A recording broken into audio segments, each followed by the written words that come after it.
whatever. What's an example, Kathy? Give me an example. Last week, one of the things he had was spaghetti, so Okay. and with spaghetti sauce, so I had those spirally Noodles from instead. Costco and got that instead. Okay, so making a healthier choice within the same, you know, so you're going to add sauce to your noodles versus pasta. Okay, good. Okay, so there's an example of, okay, so you're going to do something a little bit different for yourself. And that's okay, that's a choice.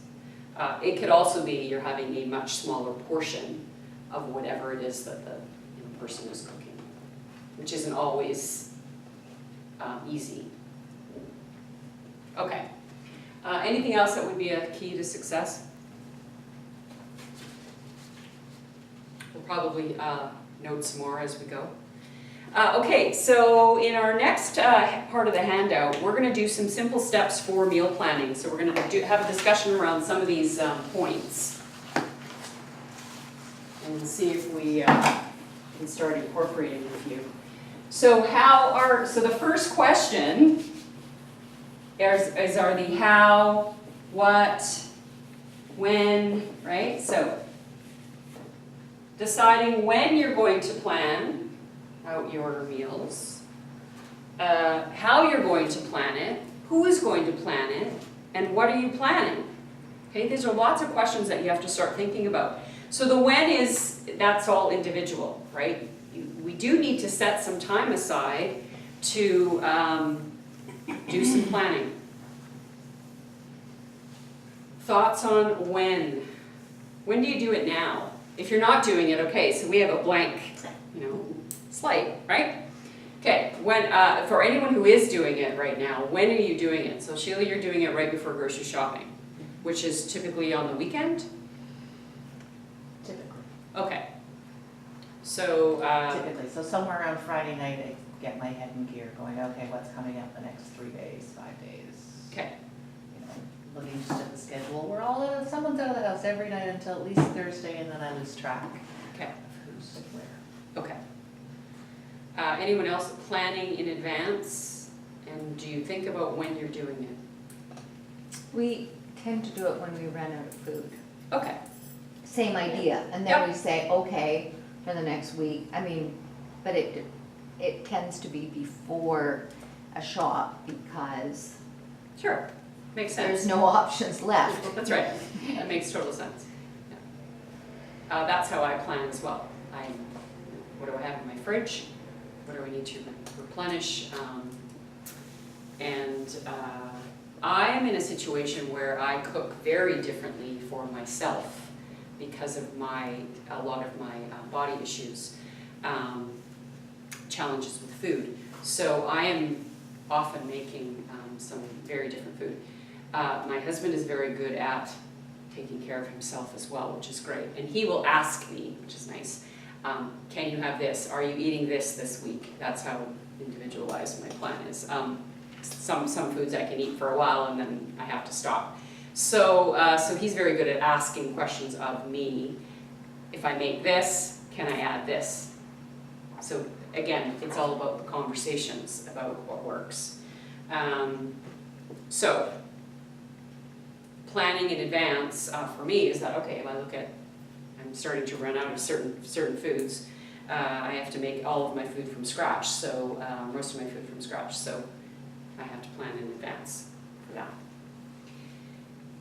Okay, so we know kind of when we're going to plan. So you just need to choose a time that works for you to sit down with what? How are we planning it? Pen and paper, computer, an app of some kind? What are we using? I use pen and paper. Yeah, most people are pen and paper Put my or day computer. timer out, have that, and piece of paper, and go, okay. Yeah. And your life schedule should be somewhere close by too, right? So Sheila just mentioned she knows that most of your family is out most nights of the week. Okay, so you need to be able to visually see that in some way, right? Know your schedule in advance so that you can plan accordingly. Now, meal planning, are we talking just dinner for the most part? Are we talking all meals? So that's another choice that you can be making. Most people, it's the, what are we having for dinner is the question that comes up, right? So you're really planning for dinner. Is anyone planning something other than dinner?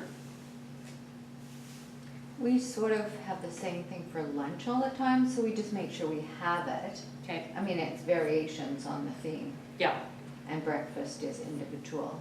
okay.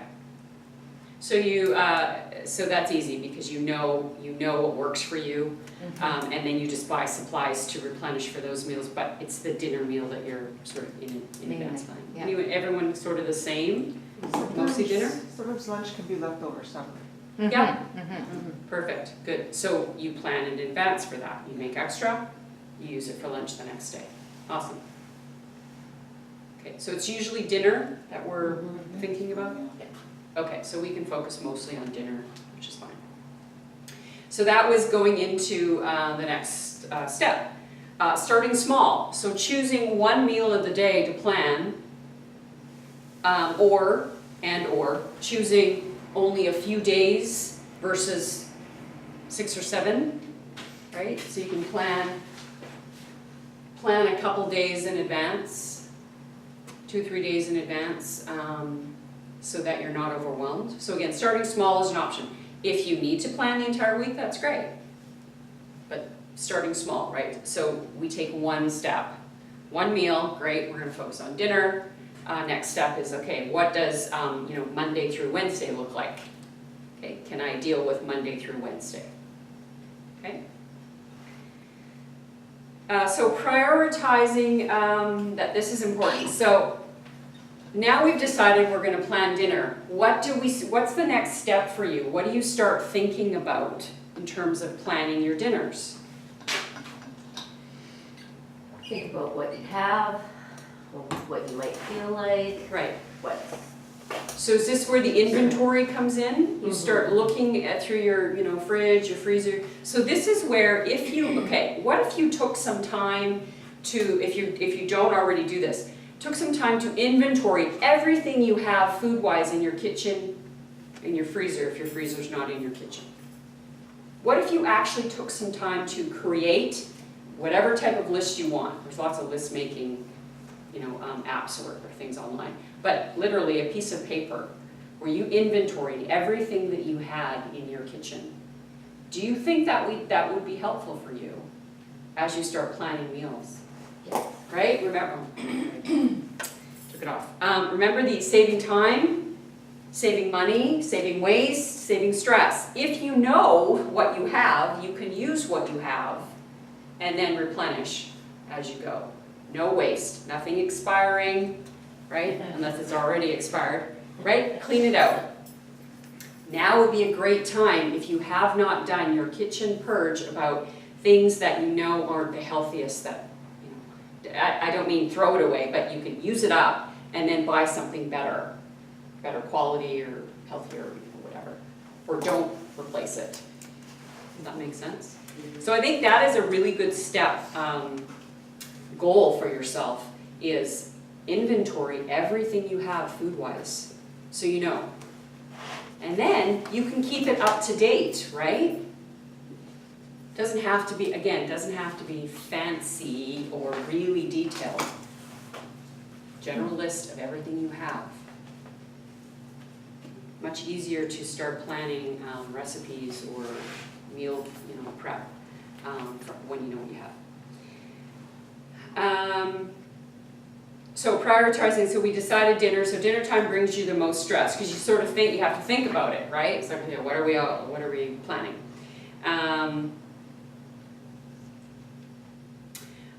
So some of these tips are also around what when you leave the house in the morning, if you're leaving your house to go into a work environment, what are you taking with you? Right? So some of that should be thought about a little bit too in your planning. Doesn't have to be as detailed as your dinner meal, but what are you leaving the house with? Right? Do you have an actual lunch with you made? Do you have snacks with you? How do you plan those things? So if your plan is, I'm going to have a hard-boiled egg and some almonds for one of my, mid-morning or mid-afternoon snacks. Okay, you need to make some hard-boiled eggs in advance, right? Those types of things to be thinking about. Okay, so next step. So creating a master recipe list. So first of all, we need to talk about where do we find recipes? What are you using? So when you're sitting down, you're thinking about, okay, we're gonna plan some dinner meals. Where are the ideas coming from? Is it an actual recipe? Is it something that you throw together? What is the process for you? Usually the internet. The internet? Yeah, the internet. Sorry, I think there is part of a, just trying to find kind of, make sure if I. The internet is huge, right? Google, whatever type of recipe you're looking for, or any recipe site, huge. Pinterest, if you're familiar with that, Pinterest has all kinds of, type in whatever your category is and find it. So really important to have ideas, okay? So yes, that's great. So creating a master recipe list, this is what works for you, right? What do you like? The challenge for sometimes that will happen is that we overwhelm ourselves with too much variety, right? Oh, I'm gonna make, chicken tacos on Monday, and I'm gonna make some kind of tortilla or wrap on Tuesday, I'm gonna make something baked with spaghetti squash on Wednesday, whatever. It's great, it looks amazing in the plan, but then when you sit down and go, oh, okay, that's a lot of variety, it's a lot of work, right? A lot of prep, a lot of different things that Yeah. you're buying and prepping. Yeah, so a key to success for meal planning is, especially for food prep, which we'll get into, is thinking about recipes that have similar ingredients, right? So for example, if you're going to be chopping onions, chop onions for 2 or 3 things. Does that make sense? Onions can also be frozen, just so you know. You don't necessarily want to store a fresh chopped onion in the fridge. They will absorb things from the fridge, so you don't necessarily want to keep them stored for long periods of time in your fridge when they're chopped up, but you can freeze them. Right? Put them in a baggie and stick them in the freezer. You don't even have to thaw them out if you're cooking them. Right? Throw them into the pan or pot. So does that make sense? So if you're making 2 or 3 things, so a casserole or chili base, something going into a slow cooker, right? You're going to chop some onions and carrots and celery. Okay, maybe you're also going to do a stir fry or an egg scramble with similar ingredients, right? So you're doing food prep one time for 2 or 3 things. So you're looking for recipes that are using similar ingredients. Helps with shopping, right? And then you're planning according. Does that make sense? Does anyone do that already? Sort of think about. A bit. Okay. So you have your favorite recipes probably already. So maybe one of our other tips coming up is having a themed night. So this is where you can get fun and creative with food meal planning.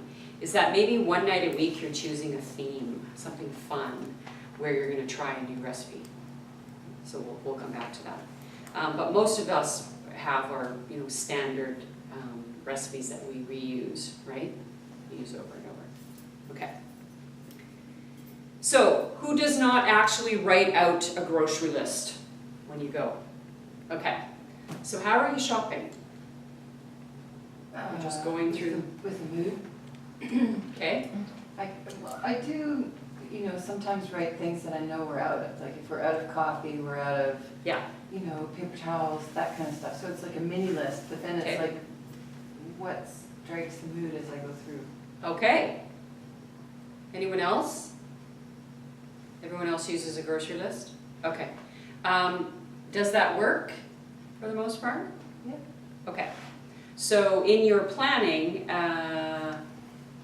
are you going to do actual full-on planning, or are you just going to be looser?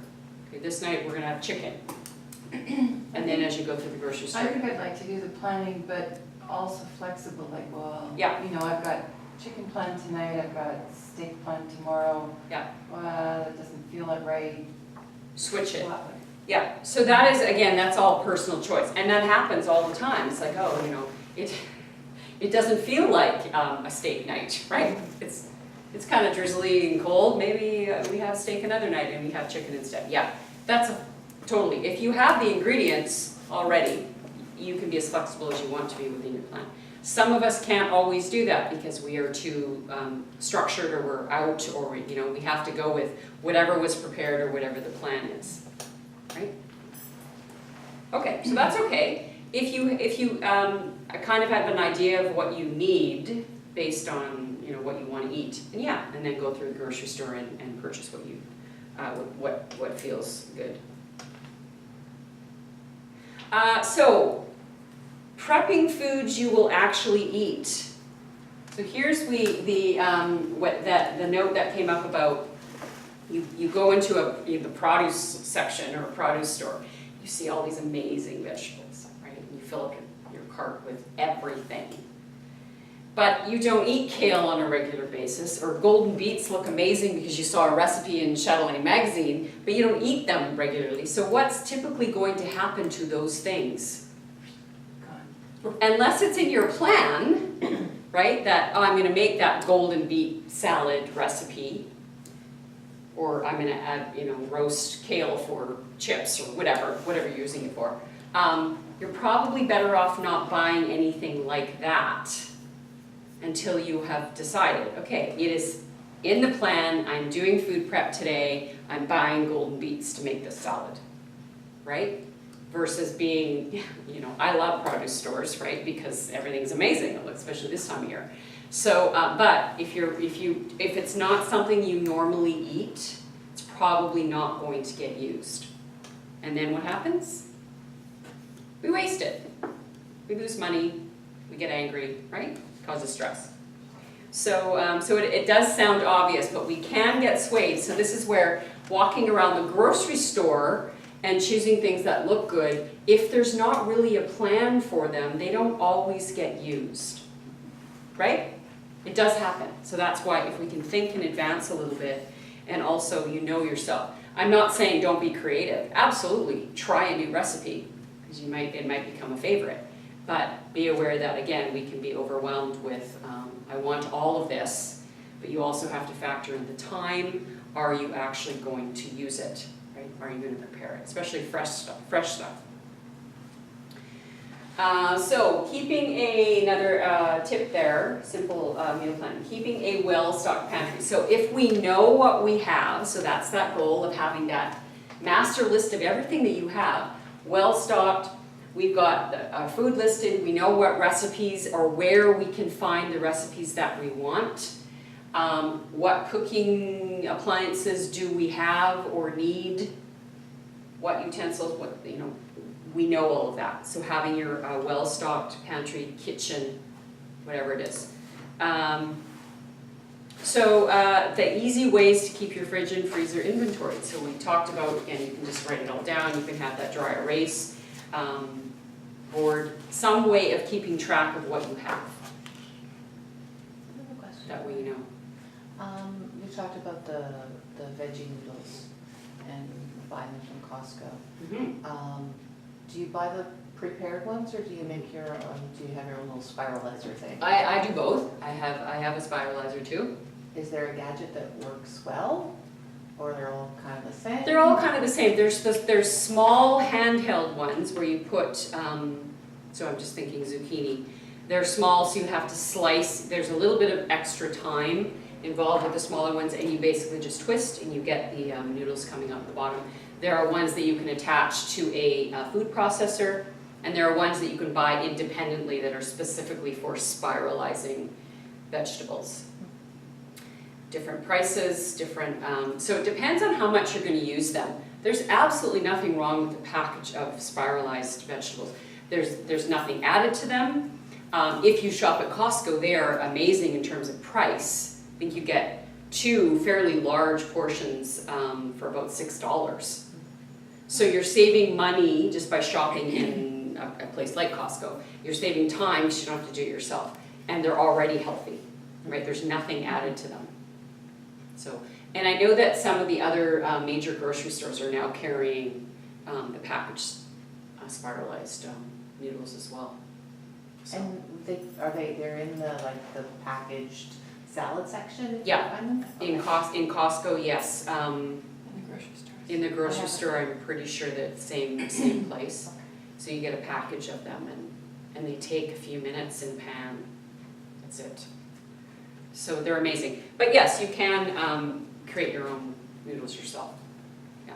Thank you. Okay, so having a themed night. So this is kind of a fun exercise.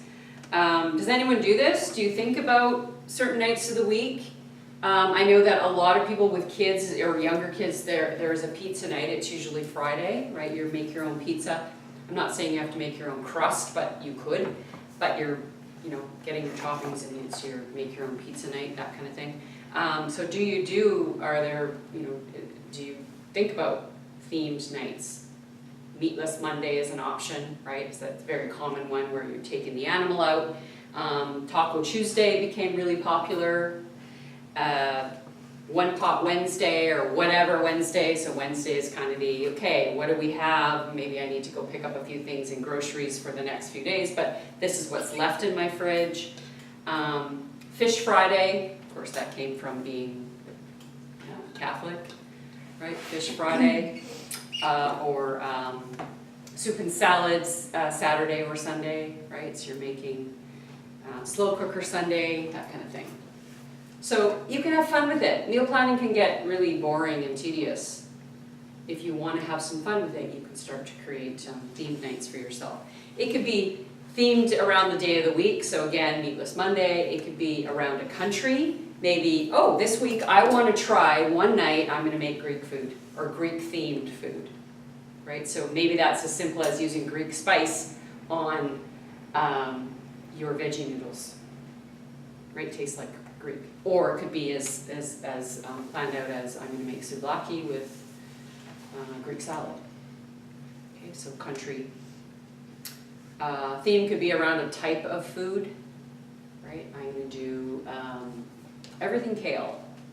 Kale salad, kale chips, kale stir fry, right? So lots of options. When the kids were little, we'd have the orange meals. Yeah, exactly. Color, it's perfect. Fun, right? You can create fun ideas for yourself.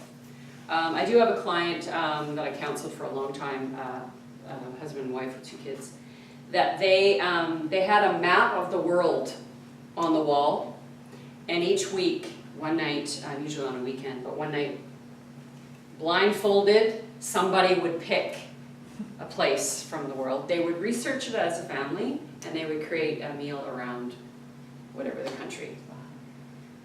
Right? Something different, something fun. So that is also educational for kids. I found it educational for adults as well. There's some countries that I'd never even heard of or thought of, and find out what kind of food that they have, right? Or food that you would be making. Okay, so another tip for meal planning. So an effective way to take advantage of buying in bulk or buying larger. So if you plan your meals around larger quantities, so Costco is a good example.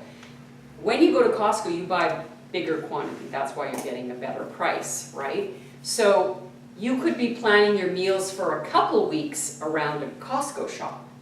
Does that make sense? Versus a few days or a week at a regular grocery store, because you're typically going to buy smaller amounts at a regular grocery store. So, money-saving tip is that you're shopping for some of your bigger sort of staple stuff from a place like Costco or a warehouse packs from grocery stores, and planning for longer periods of time using up those foods. Right? So if you were to buy an 8-pack of chicken breast, now for some families that would go in 1 or 2 meals, depending on how many people you're feeding. But if you're buying a larger pack of chicken breast, you could be planning out 2 or 3 different things to do with that chicken breast as part of your meal planning. Right? So again, it's I have chicken, what can I do? What 3 things could I make from this chicken? I'm going to chop onions for all 3, I'm going to chop peppers for all 3, I'm going to choose this herb, right? So you're only doing it one time. The thought process is the same. It's like, okay, what can I make with these 3 things? And then you add a few individual ingredients for each meal, but you're only doing the thought, thinking about and the prep one time. And then you're ready to go. Okay, so you're saving yourself time and money over. Okay, any thoughts about any of that? Just more ideas about planning? We're gonna get into actually planning out some meals. A few more tips of saving money. Eating at home versus anywhere, right? We all know that typically, if we buy food and eat at home, we're gonna save some money, okay? Pack food to go. So this was, Maureen, when you commented that your week had been crazy and the plan, and then you're not always home to go over and do the plan. Can you think in advance a little bit and take food with you? Can you always have non-perishable food with you? Sure. You just have to think it through. What would be some examples of stuff you could have with you all the time? Nuts. Yeah, I have little baggies in my car now with walnuts or portion of nuts. almonds. Awesome. Nuts, bars, so protein bars, healthier granola bars, fruit, bottles of water. What else? Things that are easily microwavable, right? So if you had a package of something that you just had to add maybe some water and stick it in a microwave, easy things to, okay? Another thing to think about is a cooler bag to take with you, right? If you had perishable food, you could still take it with you. Cooler bag, throw some ice packs in it. Always have food. Okay, so that's going to save us money from eating out. It's also going to make you, hopefully, choose the food you brought and keep eating your healthy options versus the alternative. So we already talked about this. Plan meals from what you already have in your kitchen. Right? Take the inventory and start planning. Money saving tip, don't make too much. I don't always agree with that. It depends on you and your likes. Not everyone likes leftovers, right? So if you're making a lot and some of it goes to waste, if it stays in your fridge for a few days and then you realize, oh yeah, I didn't really eat all of that, and then it gets tossed, right? So think that through. If you're trying a new recipe, you maybe don't want to make a big amount of it, right? Until you know for sure. So that, again, that can save us, that can waste money because we're making things that we end up not enjoying. Shopping sales, of course, look for flyers. I'm pretty sure that most major grocery stores, if you have a version of a flyer that you can show them either on your phone or in a printed flyer, they will honor the same price. If it's the same product, most major grocery stores will now. So you don't have to go shopping at 10 different stores. Right? If you're not familiar with Reebee is an app for your mobile phone that sends you all of the flyers weekly, and then if you're looking for a specific item on sale, you put in what the item is, and it will show you where it's on sale. You take that into Save on Foods, and they will honor the same price. Right? If you're looking for natural Adams peanut butter, it's on sale at Thrifty Foods. You don't want to drive to Thrifty's. You show it to Save on Foods. Okay, so again, apps on your phone are huge, right, for that. All the flyers come to you. What's that one called? Reebee, Reebie, I think.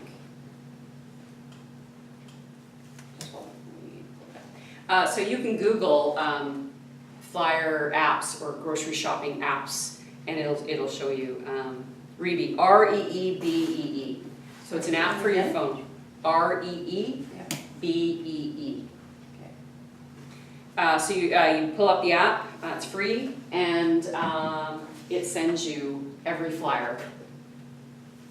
Not just for food, for other, right? So you can look at flyers through Reebee, and you can also look up specific items. Focusing on frugal ingredients, what does that mean? What's a frugal ingredient, you think? Seasonal, local. Yeah, seasonal, local, dried versus canned. So dry beans, more bang for your buck versus canned. Okay. Things that are in their whole state in a package versus processed into anything would be cheaper, things like that. So frugal. All right, so let's do a little bit of planning out. So page 5 of your package there, creating and planning out meals. We're quickly going to talk about what is a healthy, balanced meal. And then we're going to look at how do we create. The page after that, it shows you, it's a cheat sheet of your macronutrients, your carbs, your proteins, your fats. So all the options of things that you can be pulling together. Remember, are from all our macronutrient classes. So these are just examples of. Okay. And gave you a blank food journal if you want to use it. Okay, before I do that, I'm gonna, I made the 3 ingredient peanut butter cookies. Did everyone see that recipe when I posted it? 3 ingredients, no flour, no processed sugar, okay? It is 1 cup of peanut butter. This is for one batch, so it makes about a dozen or so, that size. Okay, 1 cup of natural peanut butter. It could be crunchy if you prefer. 1/4 cup of organic maple syrup and a little bit of sea salt. That's it. It works best if you have a food processor, otherwise you are going to be doing this until it actually becomes dough. So those 3 ingredients, it's a chemical reaction with the sugar and the proteins. If you put it in a food processor, it takes about a minute, it becomes a soft dough, and then you create balls and you create cookies. Okay, about 15 minutes in the oven. That's it, no flour, no processed sugar. So you can certainly have, healthy cookies as part of your meal plans, right? A couple of healthy cookies are certainly not the end of the world here. You can use any nut butter. Almond butter works as well. And you could add things to the dough once it's mixed. A little bit of mini chocolate chips would be fine, maybe some pumpkin seeds, depending on, again, what you like. So just some options. This dough can also be used as the base, so if you were making some kind of, so if we made the peanut butter cookie dough and put it into a cake pan or pie plate, baked it a little bit, and then made the avocado chocolate pudding recipe. Remember the icing from the brownies that we had? Put that in the center